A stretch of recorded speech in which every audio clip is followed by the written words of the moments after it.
Hi, I'm Shekar Kapoor and welcome everybody. Wherever you are in the world, welcome.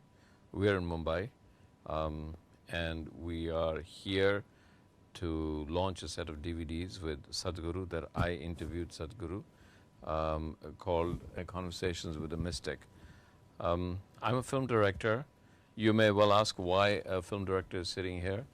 I think that in the course of asking the right questions about cinema and storytelling and the creation of stories, ultimately there is one story that I always refer to is my stories are always an attempt to take to connect what is finite to the infinite, because otherwise you live in a kind of a limbo of being finite with everything that is measurable, and then you look out at the sky and you say, well, nothing is measurable.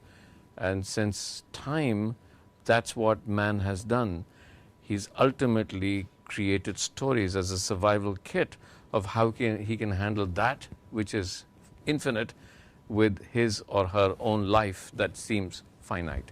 So I think a step in the direction of searching for that connection or that bridge between the two is quite natural with a filmmaker. So that's where I lead into my conversations with this incredible man called Sadhguru, who I just happened to meet, but then they say nothing really happens. Everything is coordinated by a series of karmas. So it was my destiny and karma to meet Sadhguru a few years ago in a place called Puerto Rico, where we were both at the same conference. And I met this man that everybody was getting attracted to, and naturally I was. So I went and we were supposed to go somewhere and he offered to drive me there. I think if you ever meet Sadhguru and if he offers to drive you somewhere, I would highly recommend that you decline. Because it will be, because there is only that in which, you trust your guru, okay? Yet when he's the safest driver. Yes, of course. You trust your guru. But when he's taking a corner at about 85 kilometers, 85 miles an hour, you kind of, you're just at the crux of, do I really trust him? Will I really survive this? And then you have to convince yourself, well, it's Sadhguru, he knows, you trust him. But be careful. Be careful of his driving. And that's how I met him. And that set off a great, great relationship. And I've often been asked, as I was today, is Sadhguru your friend? And I say, yeah, he's probably one of my best friends. But is he your guru? And say, yeah, but guru, friend, mystic, a man that I turn to when I want to talk about those things that I know less about, a man in whose presence I feel vulnerable, but that's the strange thing. A great relationship for me with Sadhguru is about the fact that I feel completely vulnerable and completely comfortable in that vulnerability. In fact, there's no other relationship I have where I can feel so comfortable with a great sense of being completely vulnerable. And I think that's probably because, but we'll talk more about that because some of those questions go that way about what does it mean to be completely vulnerable, and so vulnerable that is the greatest power in the world is vulnerability. We have 4 tapes here. The tapes are, let me say, is love a chemical hijack? I mean, is it your hormones that suddenly take you across and give you a great sense of love that we say, oh, it's love, but it's actually just hormones? And if it's hormones, yes, it probably is. What lies beyond hormones? Can love exist beyond hormones? Can relationships exist beyond hormones?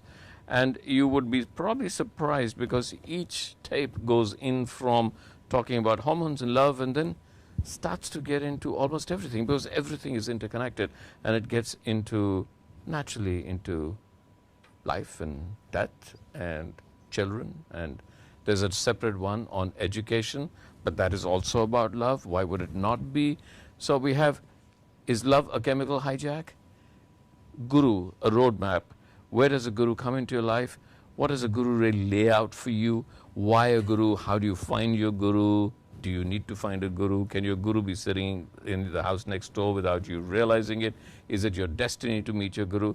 But also in a very practical way. When you search for a guru, why are you searching and what are you searching for? Because that's fundamental. A lot of us are not asking the right question. And that's one of the things that I learned from Sadhguru is, Shekar, you're not asking the right question. Well, is this right? Shekar, you're not asking the right question. Okay, no, Shekar, you're not really, you're too scared to ask the right question. And then I say, yeah, I'm not being vulnerable enough. Anyway, we'll come to that. The third one is called a miracle of life, which must be a miracle. And I guess if life is a miracle, then death must be a miracle. How can one not be a miracle against the other? So there is a lot of discussion in that DVD. And education and child blossoming.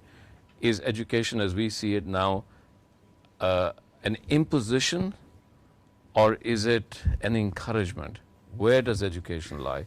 And if you go to Isha Foundation, you'll find an amazing and absolutely amazing attitude towards education, and the most amazing, curious, wonderful, joyful kids I've ever seen in my life.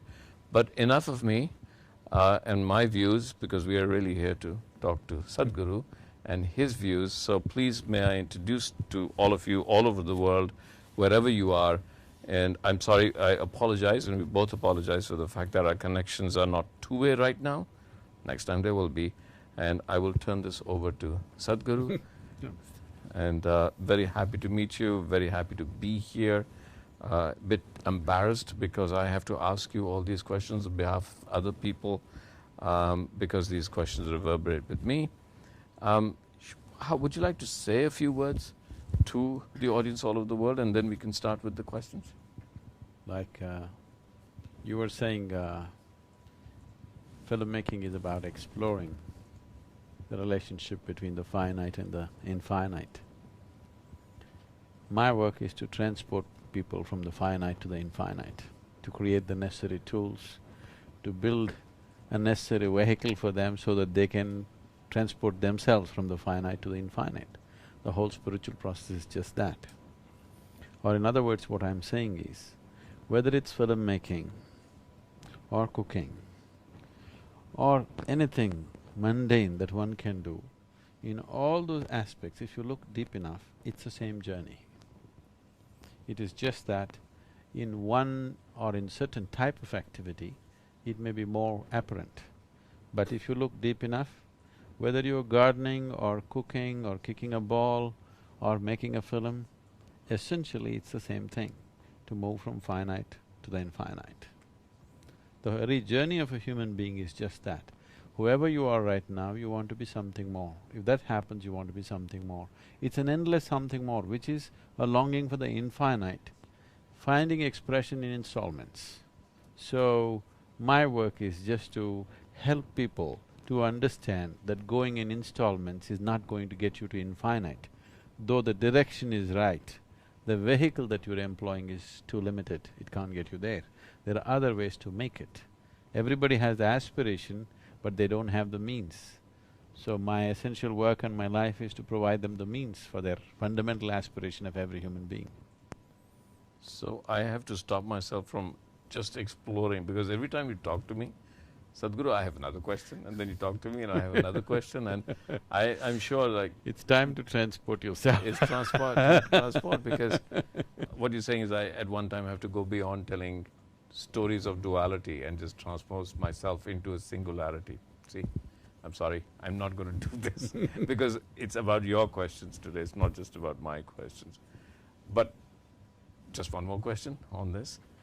That vehicle, this question of, when I write a story, it's always a conflict between two things, whether it's good or evil, man, woman, destiny, fighting your destiny. So I create a conflict to solve a conflict in telling a story. See, when you make a film or write a story for that matter, what you're doing is you're just taking a segment of life as you see it, maybe slightly dramatized, but you're taking a segment of life. In that segment of life, there is no solution, there is only conflict. Because everything, there's one way of looking at it is, Just about everything on this planet or anywhere in the existence is conflict. Right now, Earth is revolving around the sun. Sun is holding it in some ways, but Earth is trying to go away. It has centrifugal force going away. This is holding it, it's a conflict. So like this, if you look at it, a plant is trying to grow. If you look at it, there's a tremendous conflict in the earth. So, a worm is eaten by an insect is eaten by a bird is eaten by an animal is eaten by something else. This is going on. It is all a conflict if you look at it one way. Or another way of looking at it is just harmonious, everything is eating itself. The most beautiful story that comes out of the yogic lore is, one of the most beautiful stories that comes out of the yogic lore is, if you enter any temple, at the entrance, you would see a kind of a demon's face with two hands sticking out of his mouth.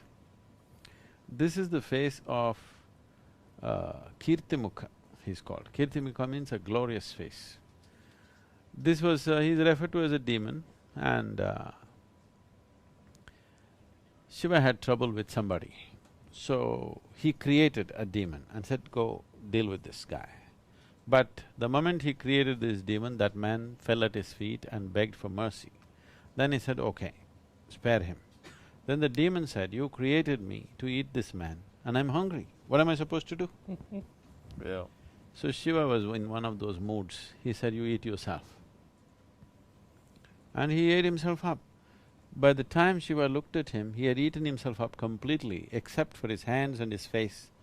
Everything was eaten up. Only the face was left. So Shiva looked at this and said, you are the most glorious face.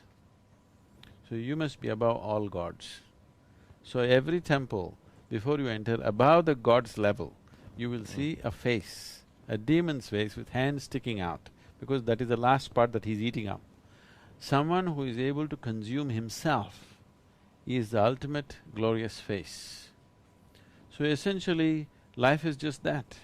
Either you're consumed by something else, or if you have the necessary intelligence and awareness, you consume yourself. If you consume yourself, you become a glorious face. If you let somebody else consume you, you're just somebody's breakfast maybe. Okay, all right. It's okay, Sadhguru. I'm going to stop myself from asking you another question for myself. And let me ask you some of the questions. I'm not sure where these questions have come from, but I'm sure anybody who's there will recognize their questions. Here's the first question. Many spiritual leaders are working towards creating a peaceful world, bringing down violence. What steps have you taken in that direction? Do you think you can impact the leaders of the warring nations and bring about peace using your spiritual teachings or methods?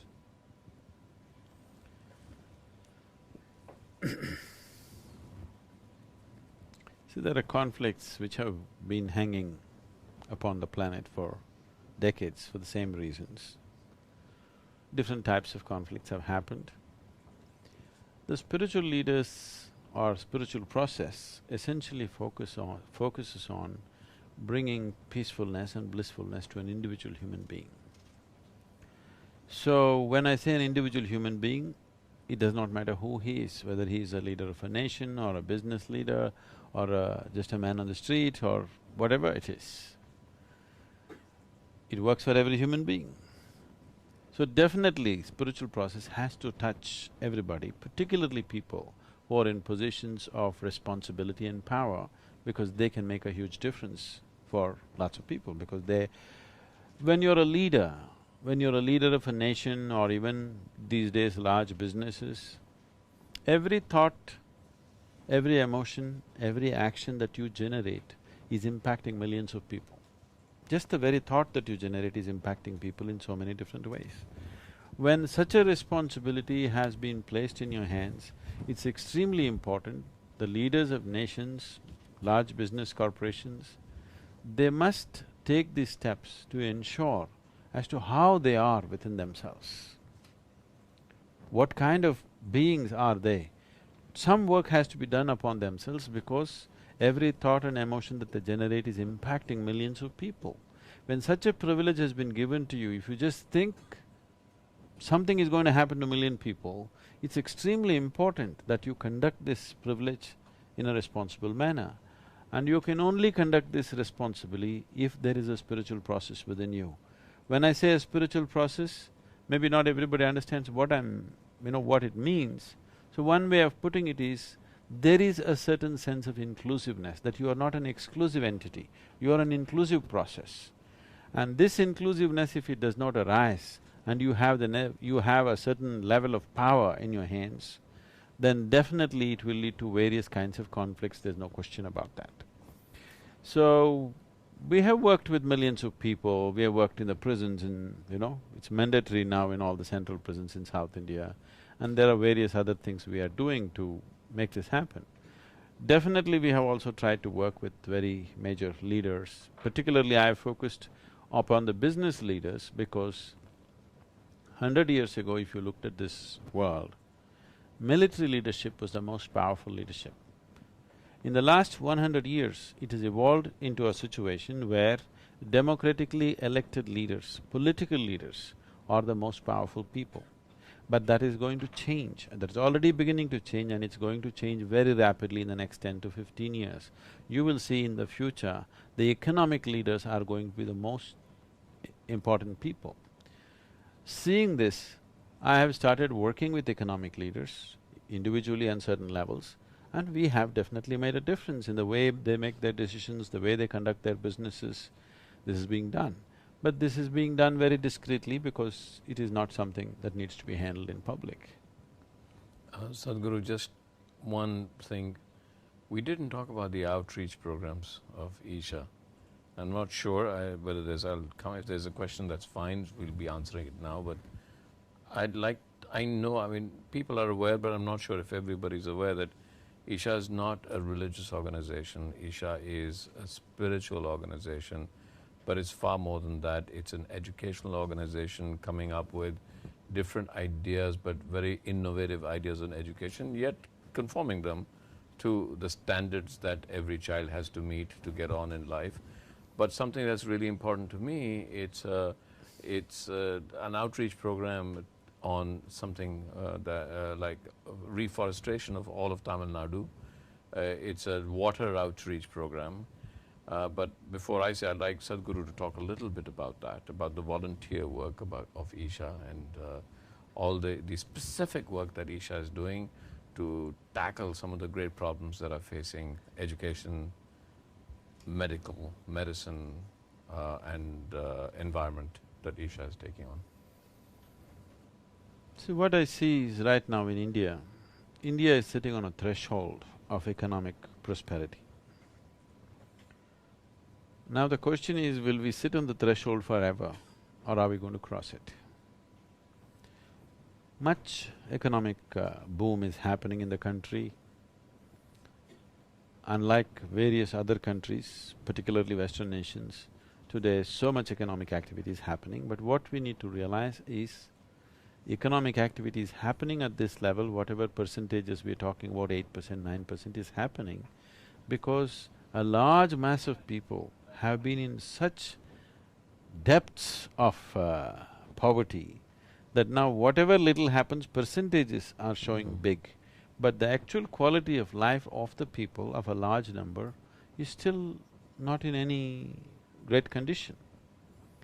So almost 65% of India lives in the villages. And the life in the village you cannot say it has improved in any great sense. Yes, of course, now they have cell phones, now they have bore wells. It has improved, you cannot say it has not improved either. But at the same time, you must understand this, that India is not India as a people is not a helpless population. It's a hugely enterprising population. I don't know, some people tell me the statistics, I'm not 100% sure. They say only 7% of Indians are employed, 93% are self-employed. This was in 2000. Maybe that percentage is little less now, maybe 10% is employed, 90% is self-employed. Maybe he's just selling a small heap of vegetables in street corner, but he's an entrepreneur. He understands the market, he knows how he has to make his own propaganda by shouting a certain thing, he knows where to place himself. He has a certain thought process, which I see is very, very unique. You don't see this anywhere else in the world. There's such fabulous entrepreneurs. Even the street kids are such wonderful entrepreneurs, you know. Yeah. That entrepreneurship is just there everywhere. But it is not going where it should naturally go, simply because the agencies which should facilitate this process by building the necessary infrastructure, creating things around which are necessary for them to progress like this. More than anything, there are any number of hurdles which don't allow a person to, you know, be truly enterprising in this country unless you have a certain pull. So, one aspect of what we are trying to do is, one thing is nourishment and health is a serious, serious problem. In this effort to shift from subsistence farming to cash farming, when people were doing subsistence farming, if you went into a village 25–30 years ago, they were in tatters, there was no drinking water, there would be no electricity, there would be not a single automobile in the whole village. That's how it used to be. Today if you go, there's electricity, there's drinking water, everybody has cell phones, there are internet kiosks, you know, internet connectivity has come to remote villages. All these things are there. But one thing that's happened is at that time, the individual human being, a rural person means he was a sturdy person. Today if you go and see, 60% of the male population has not even grown to its full size, his skeletal system has not grown to full size. The condition of the female population is even worse. You don't see them much, but the male population you can clearly see. Or in other words, we are producing a whole underdeveloped population. If your body is not fully developed, even your brain will not develop. A substandard humanity you're producing, and you're hoping to take the country somewhere. Unless you attend to these things, it'll be very, very difficult. This is not a pessimistic approach to the nation, but all I'm saying is when we have goals to fulfill, when we are thinking of becoming a certain kind of economic power in the world, it is very important the fundamentals are handled. If you don't handle the fundamentals, you don't have the legs but you want to go up the mountain, it's not going to work. So in this context, we started the Action for Rural Rejuvenation, fundamentally on one level to rejuvenate the rural spirit. So we started off with yoga and sports, which became a huge, phenomenal movement. It's been one of the most incredible things to watch, because when we did this annual, village, we call this Gramotsavam, where all the village teams come and play, some 814 teams from across Tamil Nadu come and participate, of all kinds of age groups. Women over 70 years of age coming and playing ball in public in front of in competitive levels. Such a thing has never happened. And when this festival happened, there were over 500,000 people attending. And the governor of Tamil Nadu was there, he looked at this and said, "Sadhguru, this happened only when Mahatma came." Wow. Because we are not paying for transportation, we are not paying for food, everybody is spending their own money on bicycles, bullock carts, tractors, all kinds of transport. They're just coming by themselves. Probably a non-religious, non-political movement has never gathered this kind of momentum as it has right now, this whole process. So as a part of that, there are many children who are first-time school-going children, that is the first generation, their parents have never been to school. So fundamentally aimed at them, we started these Isha Vidya schools, which are going on wonderfully well right now. And the ecological project started because in 1998, some UN agencies came and made a prediction that by 2025, 60% of Tamil Nadu will become a desert. I don't like any kind of predictions, because when you make a prediction, you're only taking cold facts into account. You're never considering what is beating in the human heart. The human aspirations are ignored and you're making predictions.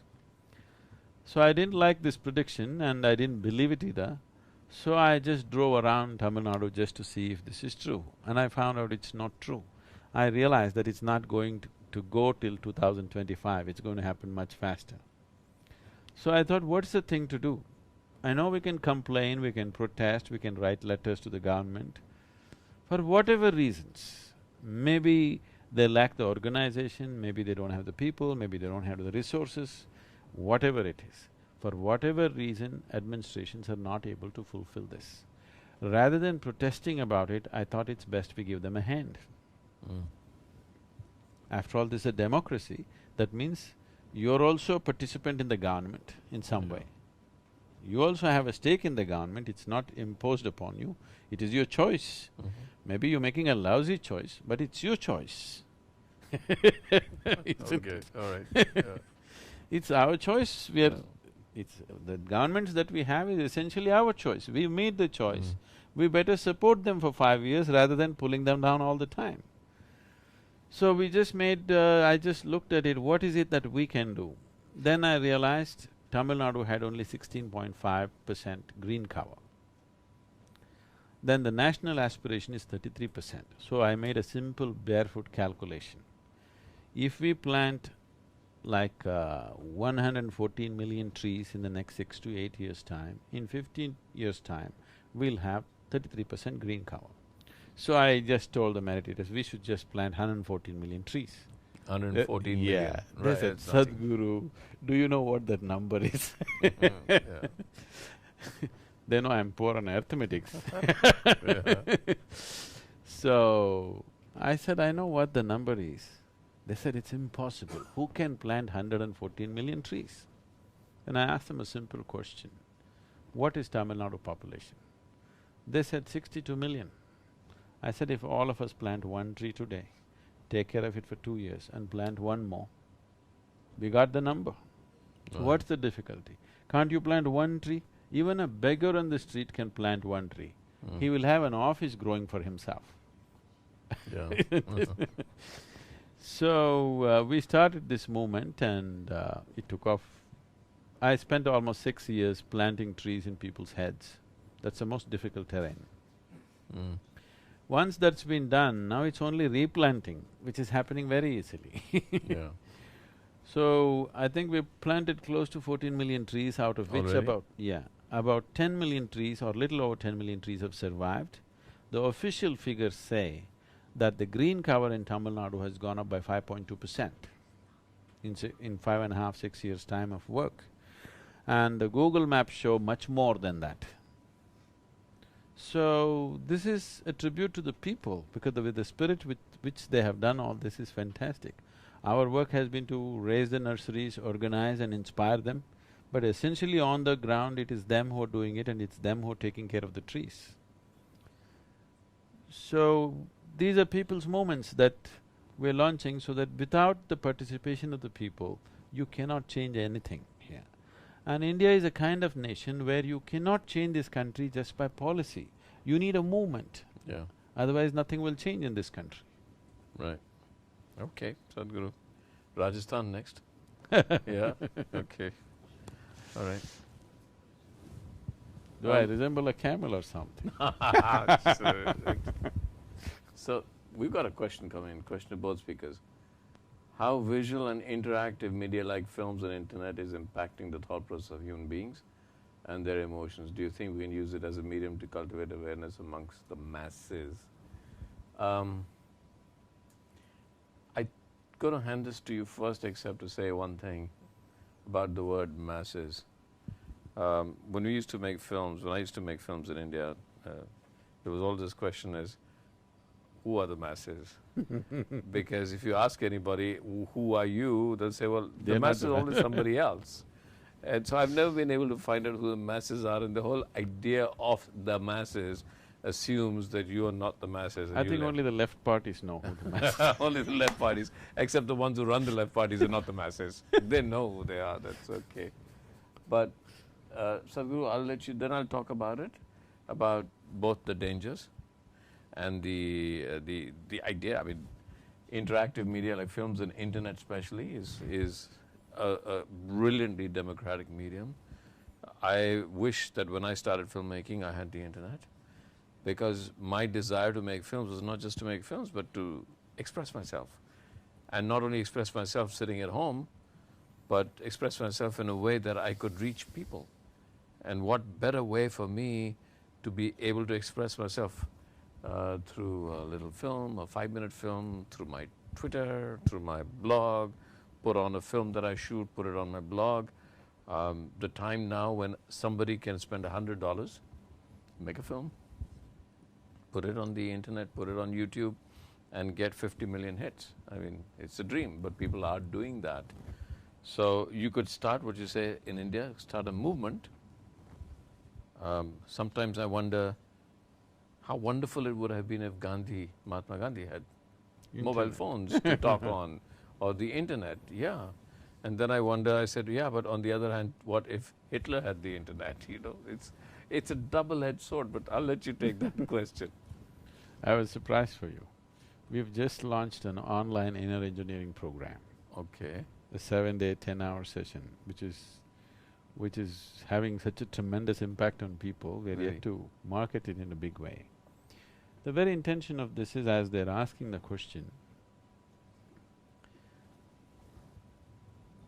see, for the very first time in the history of this planet, you can speak to the whole world if you have something valuable to say. And that's not a simple thing. That's not a simple thing. As you said, Mahatma Gandhi, I want you to look back further, like a Gautam Buddha or a Krishna, when they wanted to communicate something, they traveled from village to village by foot, trying to transmit this. And today you can sit here and talk to the whole world. If what you're talking makes sense to people, you are able to talk to the whole world just sitting in this place, and that's not a simple thing. That's a tremendous thing. Yeah. So, to raise human consciousness, should we use it? For sure we should, there's no question about it. I agree. I'm a great believer in the internet. I'm a great believer that it is… I'm not a believer in the internet, I'm a believer in everybody should know this. No, okay. I'm a believer in, in the medium, and I'm a believer that finally, because the internet brings people, like we're doing right now, voices from all over the world together, a large part of the politics, I feel, I mean, it's a political answer I'm giving, a large part of the politics of this world survive on keeping people in the jaws of ignorance. And the access to the internet also takes people away, gives them a chance to come out and give them information, in knowledge, their ability to communicate with the rest of the world and open their minds and discuss with the rest of the world and open themselves out to a world wisdom, if you like. The fear, of course, is it could be world wisdom of Hitler, and you don't know, but at least it allows people to come out of ignorance. So, and then even filmmakers who make… No, when you say this Hitler double-edged thing, you must see that it was not only him he would have done propaganda on the internet, even the Jewish community also would have done it. That's true. That's completely right. They could have spoken to the whole world what was happening to them. Absolutely right. Yeah, absolutely right. So… Now, they can only talk about it after it's been done. Yeah. They could… at that time nobody heard them. No, completely right. Like we're hearing voices from war areas right now, and an individual blog will come out and WikiLeaks, and if you really want to get political. Okay,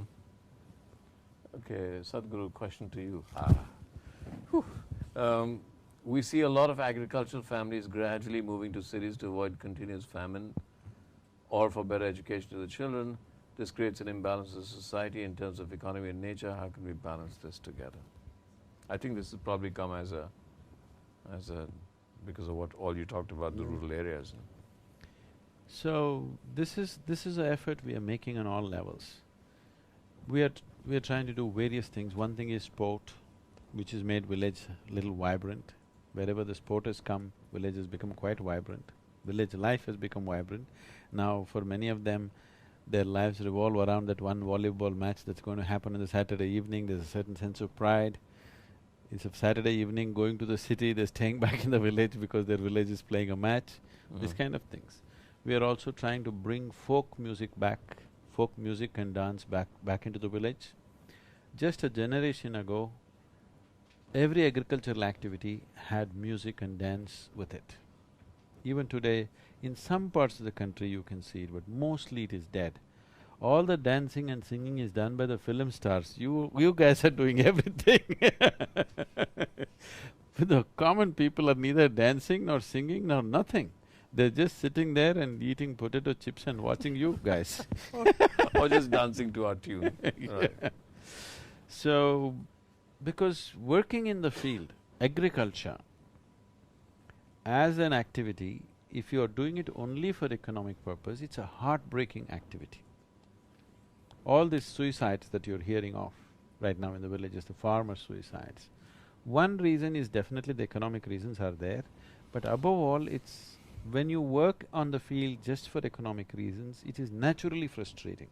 Unless there is a bonding with the land, there is a certain love for what you're doing, there is a certain connection between the man and the soil with which he is working, which is what all these folk songs were trying to build, always was there in the tradition. Without that song, just going there morning to evening, working and coming home, where there's no sense of community, there's no sense of togetherness, it's a pretty bad life. So making village life worthwhile, that it's worth living in the village, creating the necessary hygiene, creating the necessary health atmosphere, creating necessary education facilities for the children of tomorrow, and above all, making life in the village joyful enough, vibrant enough, so that any vibrance means you have to go to the city street, not necessarily in the village itself something is happening. As a part of this, we are trying to bring folk music and dance and sport, all these things to village. But still, we have close to 700,000 villages in the country. We are covering some 3 to 4,000 villages now, but still it's a drop in the ocean. This needs to be funded, this needs to be activated on a major scale. We need to understand if you want to build a nation, there are certain fundamental things that you have to do with the people, which we have never done. Just building a road, just building a thing is not going to make the nation. We have to do something about the people, that they must feel strongly about the nation. Right now, their sense of caste, creed, religion is stronger than the idea of the nation in their mind. After all, your nationhood is just an idea. Unless you reinforce that idea in individual human beings' mind, you don't really have a nation, you're sitting on a time bomb in many ways. So, bringing a certain cultural integrity to the whole thing, not just playing it in the television, but bringing it down to the street and making this happen on that level is what we are trying to do. But people think what we're doing is massive because we're talking of a few thousand villages, but compared to what needs to be done, it's just a drop in the ocean. Yeah. It's also in this case, oh my God, here it is. I was going to talk about that. Somebody has, like, telepathy. Mr. Kapoor, could you please talk about your upcoming movie Pani, and how do you think it is going to bring actionable impact on society? My God, it's kind of a burden for me to make a film that has actionable impact on society, but okay, we'll try. But right from the last question, one of the big problems in villages in India is that water is not readily available. 60 to 70% of Indian agriculture relies on groundwater. Nobody's quite decided who the groundwater belongs to, and as more and more factories are moving into the village and urban areas are leaking in, they have the power and the money to use more powerful pumps to take the groundwater.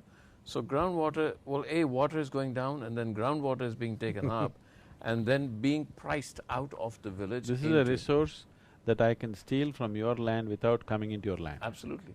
That's something Absolutely. people need to understand. But that's what's happening. And so while people say, well, water is not privatized, it is effectively privatized because it's being taken out of the ground. And then because the people with more money take it out of the ground, and then effectively something very mythical is happening, is water is traveling away from there, and water is now following not where it's needed most, but where it gets the best price.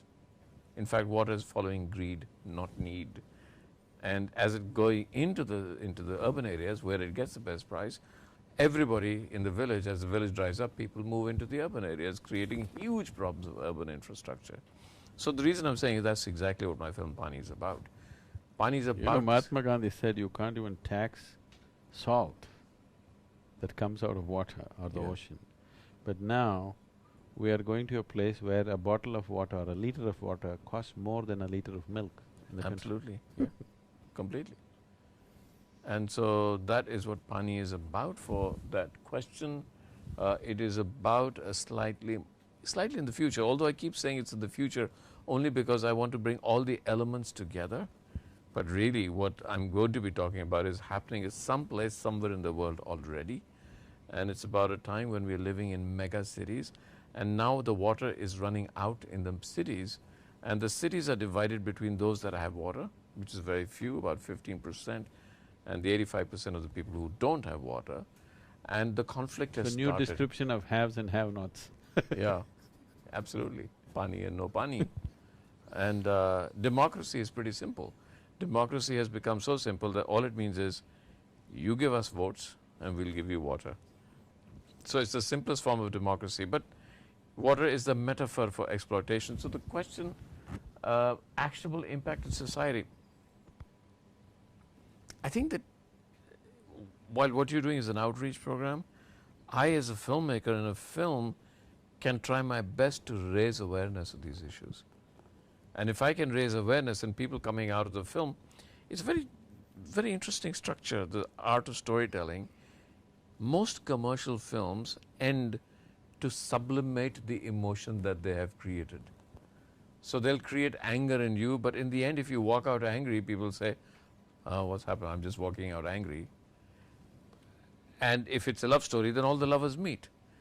But if the lovers don't meet, you come out dissatisfied. There is an art of storytelling that on one level, you bring people out satisfied, so the lovers meet. Yet, in my story, there's an underlying thing. I don't think you should reveal the plot right Oh, okay, all right. No plot. Over. Mind you, everybody walks into a film knowing there's a love story and the lovers meet. But that's essentially, so, but you come out of the film feeling angry about the fundamental issues, even though on a plot level it's fine. It's like you're going from A to B on a very heavily trafficked road. You can get from A to B and that's your plot, but because the traffic is so bad, you come out angry about the traffic, you know. So there's something like that we do in plot. So yes, hopefully it's changed. Somebody said he's talking too much about his own film. Move on. Okay. Sadhguru's question to you. Everybody says, do not go spiritual shopping. I don't know what that means, but anyway, spiritual shopping in a mall. But then I want to ask, when one knows something is not working for you, at least in your own experience, and try to look for another path. It's from somebody called Unorthodox, Dayton, Ohio. Unorthodox. Spiritual shopping, looking for it in a mall. That's pretty unorthodox. Yes, okay.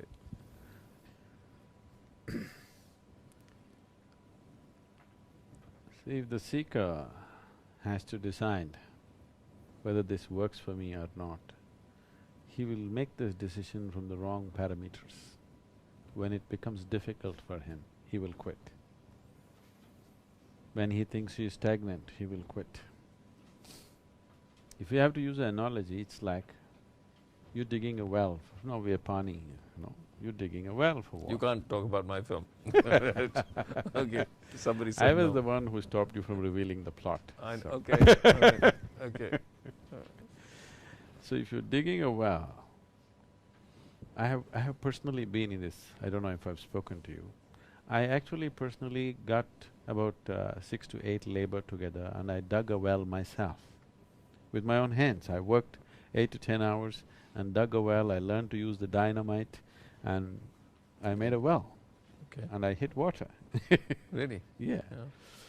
So this was an incredible experience for me because as it went in, as you sink in, after some time, you just have a piece of sky and just this 6 guys with me, 3 of us are handling crowbars, other 3 guys are filling up the earth and somebody pulls it up every time. As you go up, the whole bonding of being there in that little hole continuously, and when you look up, only that piece of sky, and you're all the guys that are there. I just worked with them for almost 4 months digging this well. Take my hands. So, when you're digging a well, every day this thought will come to you, am I hitting the wrong place? It was such a continuous process for me. We've gone 30 feet, 35 feet, we've gone and no trace of water. Oh. You're like every day, every moment you're thinking, because your effort is involved, your money is involved, and above all, in the village you'll become a fool. Okay? You've picked up a challenging spot to hit the well, and every time you hit your crowbar or your pickaxe, you're thinking, is this really the place? Maybe somebody else comes and say, some other wise guy will come and say, you are not going to hit anything here. You come there, you do that part, I can feel it. I can feel the water gurgling there, you come and hit there. But that's on the surface, now I have to again dig. So just that thought continuously torments you when you're digging, till you hit the water. Now, what I say is, first of all, you have gone on a spiritual path with some group or some guru or whatever. That at one point when you made the decision, you saw the value of it.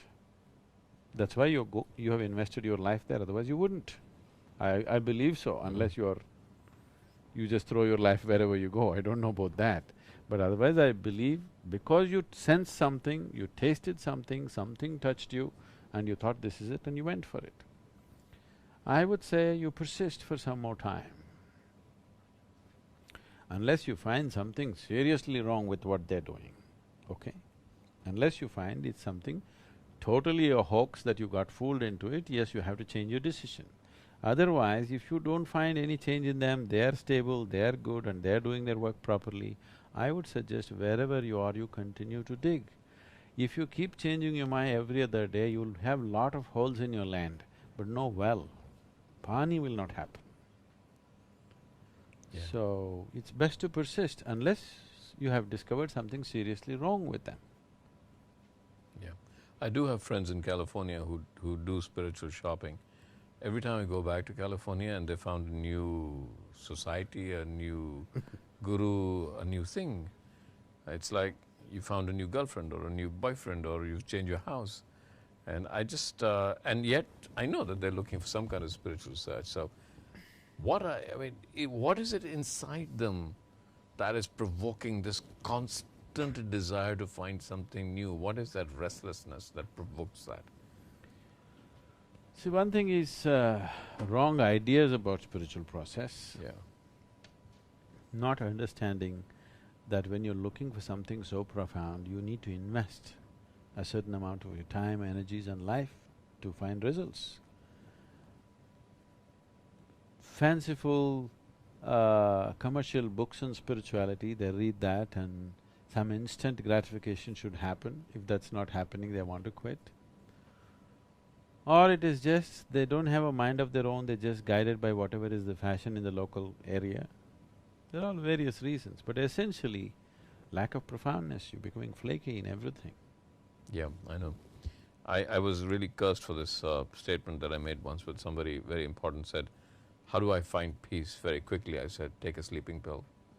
So I did. There is no way, because the journey… Even that takes an hour and a half. What? Even that takes an hour and a half, right.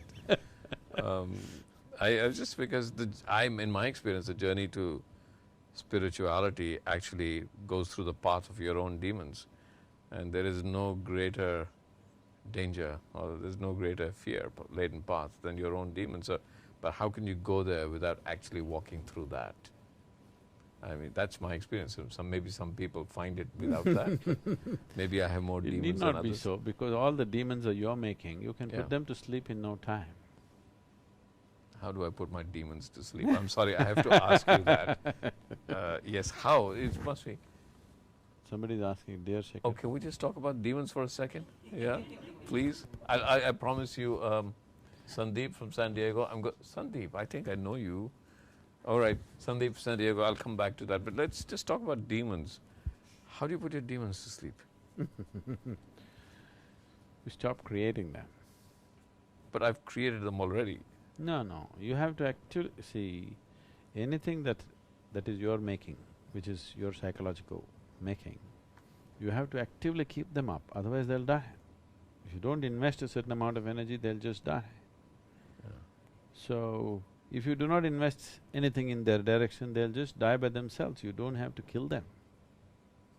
There's no need to… there is no need to slay demons which are imaginary, isn't it? Yeah. You'll become a Don Quixote. Right, okay. Dear Shekar Kapoor, you're a pro in filmmaking. Okay, you're a pro in filmmaking and given us so many wonderful films. Now you also have come in touch with the inner science. Is there a possibility of using filmmaking as a means to raise human consciousness? Yes. I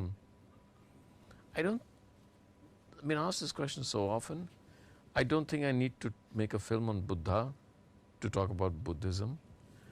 I don't think I need to make a film on Krishna to talk about the philosophy of duality, of Maya, of Krishna, or Krishna Leela.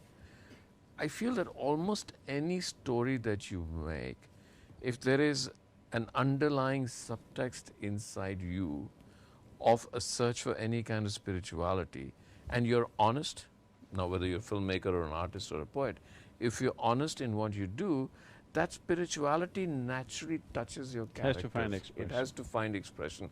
And if it doesn't find expression, you're merely making a film from an intellect, not really from the heart. And quite honestly, I have found, and when I made some films that have lasted 20 years later, people are still watching them. 25 years later, they're still watching them. And the only explanation I can give is that their relevance somewhere touches something that is deeply mythic and therefore deeply spiritual, that you found in yourself at that time, and therefore the audience is still discovering, because that doesn't change. People change, actors change, fashion change, plot change, ideas change. Something that is deeply mythic and deeply spiritual does not change. So yeah, I think films should be spiritual. There must be, they all should be. Question I got. In the Western world, the talk is of love and truth. That the ultimate truth is love, and that we don't have love, but rather we are love. We don't have love, but rather we are love. And this is how we connect to our purpose and the highest selves. Do you agree, Sadhguru? Love, truth, highest selves, purpose, connect. Yes, I'm so glad this question is for you. Yeah.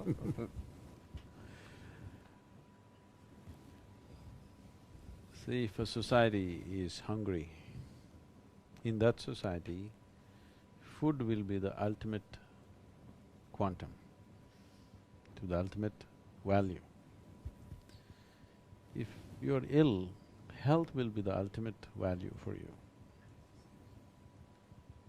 If you are in poverty, wealth will be the ultimate value for you.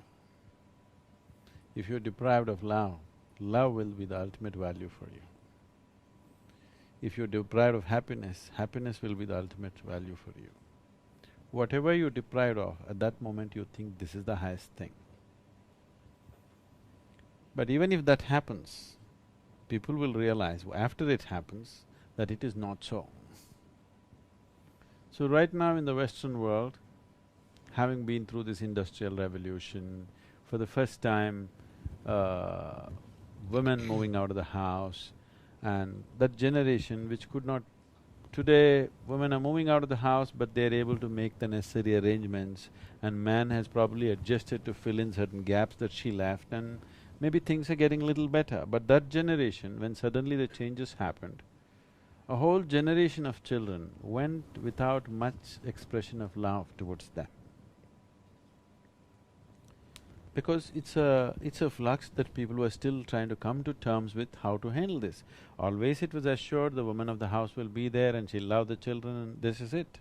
But once that changed, before we could adjust to that, one generation or two generations of people suffered from lack of attention and lack of love and this kind of things.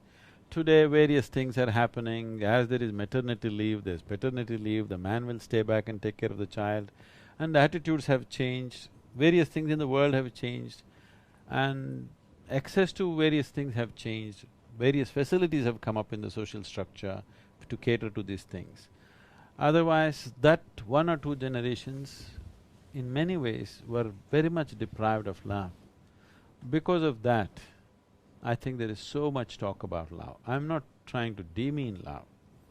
Love is a very essential ingredient in your life. I would like you to look at it this way. You're looking for pleasantness, essentially, in your life.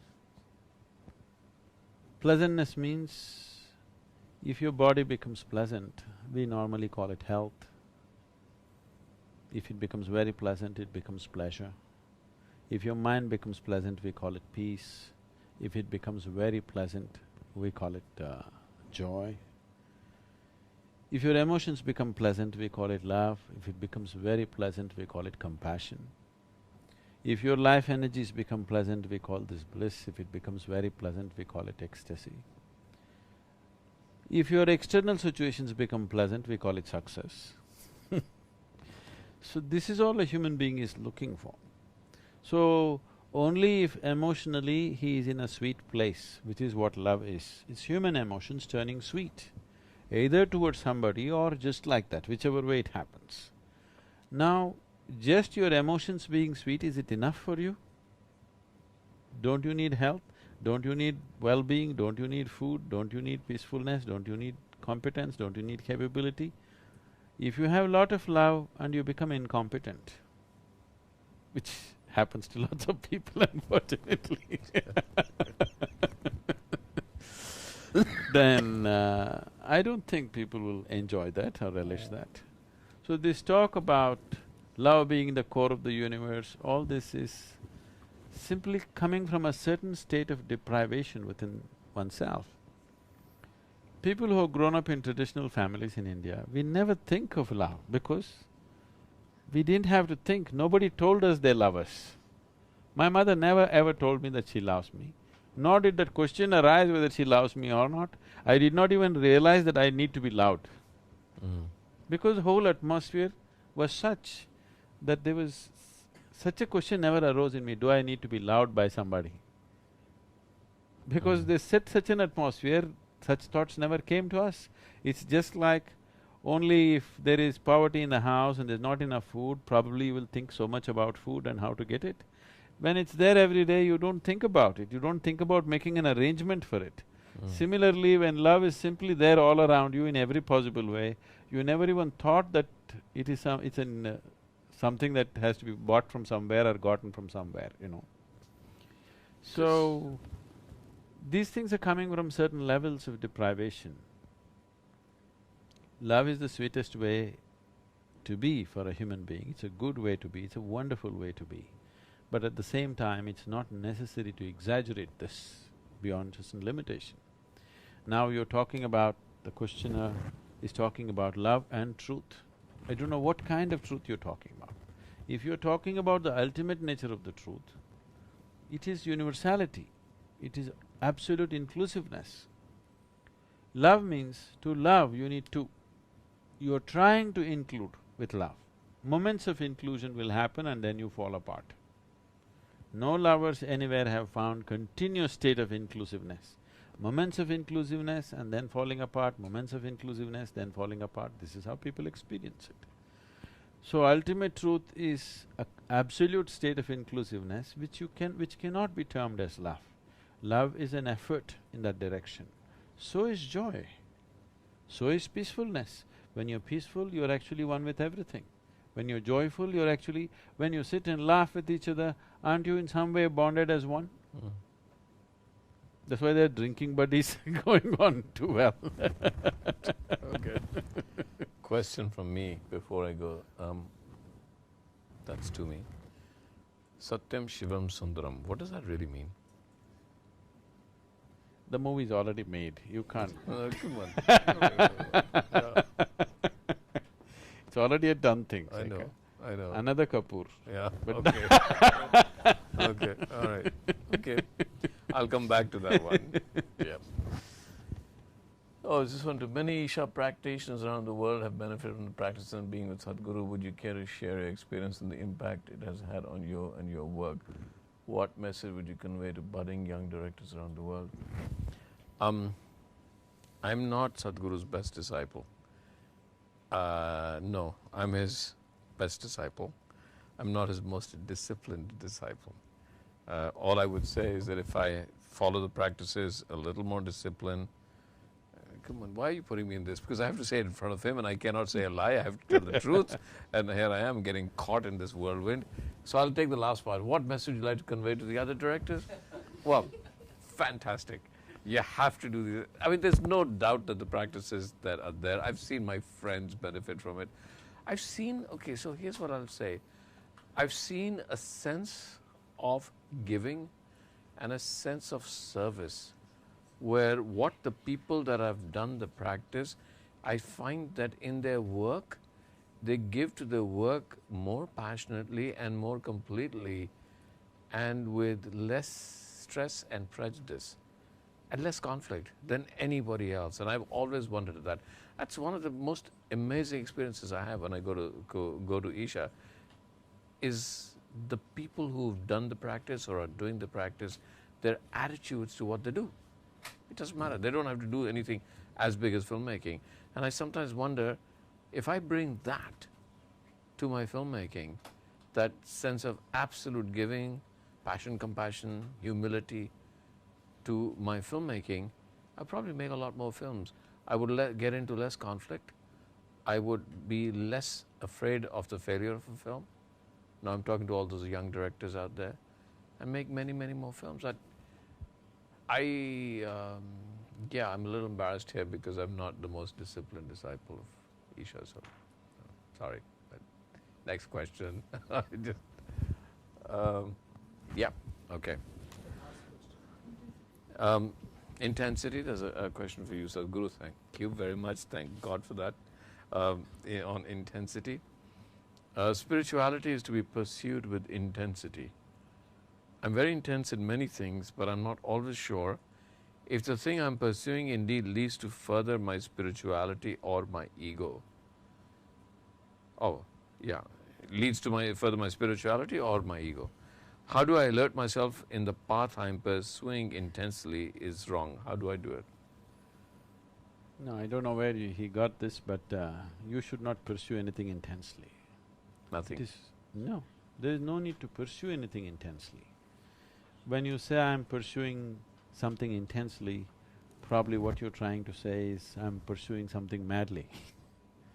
You should be intense. You must see how to raise the intensity of your being, your mind, your way of existence. If you make this very intense, anything that you do will be naturally intense.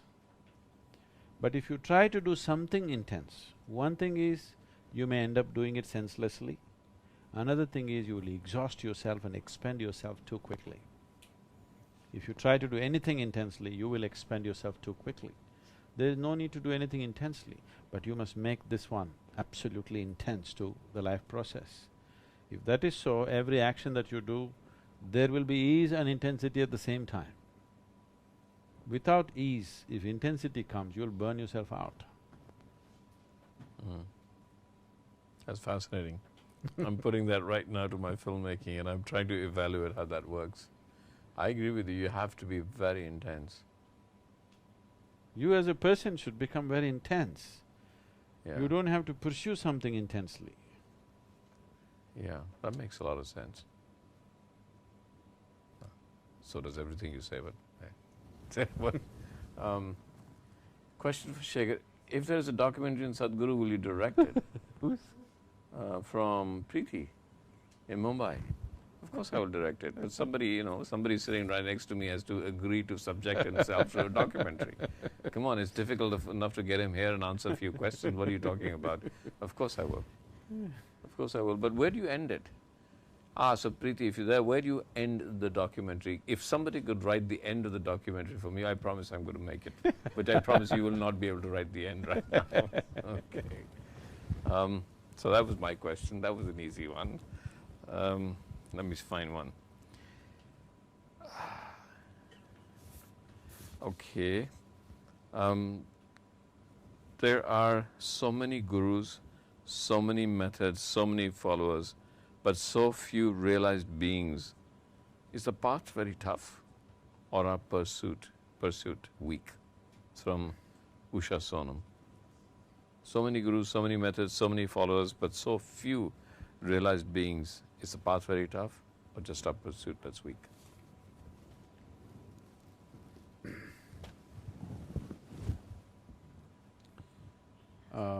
I would disagree with a question that is, there aren't so many gurus. There are scholars, there are teachers, there are charlatans, there are godmen, but there are not too many gurus, there are very few. And are there very few realized beings? Not true. There are many, many realized beings. It is just that they don't carry a banner around themselves that they are realized. They are not that gross. And they may not fit into your idea of what a realized being is. They may not fit into your ideas of what realized being is, because your ideas have nothing to do with realization. So, definitely, the number of gurus are not enough. They have dwindled down. Maybe there are any number claiming, anybody who reads one chapter of Gita claims himself to be a guru without any knowledge about himself, okay? Anybody who reads half a book can become a guru, that's a different thing. Anybody who can, especially in the Western world, if you can chant 2 mantras, you can become a guru, okay? Thank you. I know what to do when I feel flops now. Yes. You just have to stop cutting your beard and learn a couple of mantras. Thank you, Sadhguru. I'll carry your books. All right. So, at the same time, there are any number of realized beings. There are any number with us, different levels of realization. It is just that they will not carry a banner on their head that they're realized. They're in fantastic states of experience and perception, but there's no need to carry a banner. And as I said, they may not fit into your ideas, because that is realization. Every time a guru comes, he naturally faces persecution at some point or the other, simply because he doesn't fit into your ideas of what a realized being should be, because your ideas have been formed by the one who had come yesterday. The yesterday one also, you persecuted him because he did not match with the day before yesterday guru. So the today one also you are having the same problems. So now once this has become accepted, you're looking for other realized beings. You think they will be just like me. People who are around me, in case they're realized, you believe they'll be just like me? Not at all. That is not the quality. Realization is not about making carbon copies. Realization is like a garden full of flowers. There is a rose flower, there is a lotus, there is a jasmine, there is one tiny tumbe, which is the dearest to Shiva, you know, tiny little flower. So you think, you see a lotus flower and you accept that as realized. See, you have no way to judge. For example, let me put myself into the example. You do not know whether I am realized or not. There is no way for you to know. So you should not even believe that I am realized or not realized. You just have to see whether being with me is useful for your growth or not. If it is, hang around. What does it matter whether I am realized or not? Because you will not know. How will you judge? How will you judge of a dimension that you do not even know, you have not even tasted? So there is no need to make up your mind whether I am realized or not, whether I am useful to you or not, that's all. Okay. People often ask me, and because I'm a filmmaker and like science fiction, and you always read about the idea of looking for life outside Earth. So I keep saying, we're not looking for life, we're looking for clones. We look around ourselves and we'll find life all around us. Then you ask them, describe it, they say, well, Don't we already have enough clowns? Do we want to clone them? Clone them. Yeah, correct, right. You want to clone them also? Yeah, we're just looking for ourselves, we're not looking for intelligence. Okay, before we end… Oh, that was short. Okay. Before we end, any last comments from Sadhguru and Shekar? My last comments are about… I just made them. No, I just made them. I made my comments about us being the arrogance of our individuality. So let me ask a last question. Let me ask the other last question to you, and that's the last comment is, what is individuality?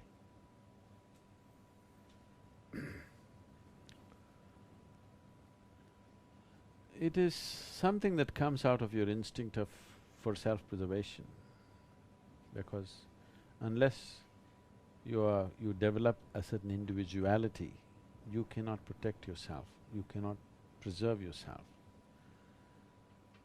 So this individuality gets built up initially for physical survival. After some time, due to misunderstanding of life or due to a very strong identification with the individual body. See, the bodies are individual. This is one body, that is another body. Whatever you do, this is a separate body, that's a separate body.